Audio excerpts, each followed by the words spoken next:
and speak now, I do remind people at University of Michigan that U of M was the best school I was ever thrown out of. So I just kind of decided that attention deficit disorder and universities just didn't have a great career match. So I joined, actually, a startup I don't even count as, I guess it would be my 9th startup, one in Ann Arbor, Michigan. This really is an interesting Ann Arbor story. It's a state of entrepreneurship, circa 1976. I joined the startup in Ann Arbor. I was their field service department. It must have been 15 people. I didn't even understand what a startup was. And then one day, I'm flying around the Midwest when the U.S. still manufactured stuff. So I went through every automobile plant in the U.S. I went through every steel plant in the U.S.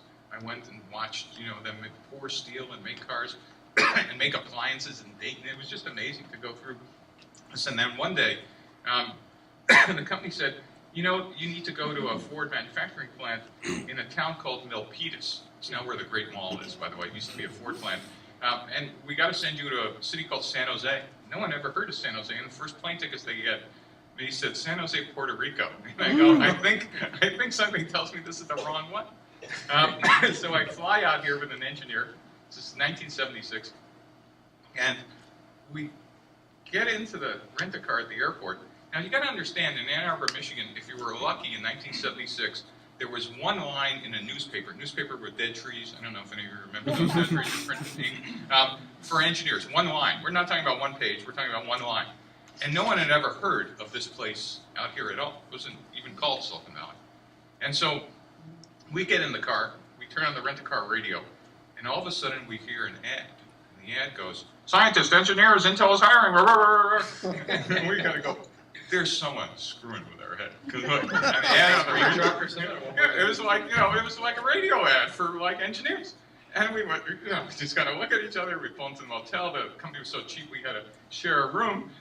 My friend grabs the shower first. I turn on the TV.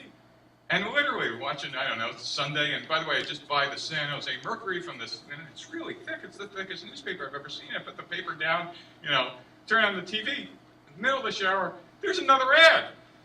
Tandem is hiring engineers, technicians, whatever. And I'm looking at the TV going, what, where am I? And I go, son, quick, come out, take a look at this. And, he runs out naked with a towel, and, by the time the ad is on, and he goes back in, and so I start looking at the newspaper. And back then, the San Jose Mercury News Sunday had 45 pages of ads for engineers. Wow. Thank you, Craigslist. 45 pages. And literally, I'm looking at this going, where are we? What is this place? And of course, Hussam, this is the distinction between a crazed entrepreneur and me, looks at this stuff, nods, and, says, okay, time to go to work. I run out and buy a suit, an interview, and, never go back to Ann Arbor other than to pack up my luggage because I got my first job going, I don't know where I am, but this is a lot cooler than where I was. So that's how I came to Silicon Valley.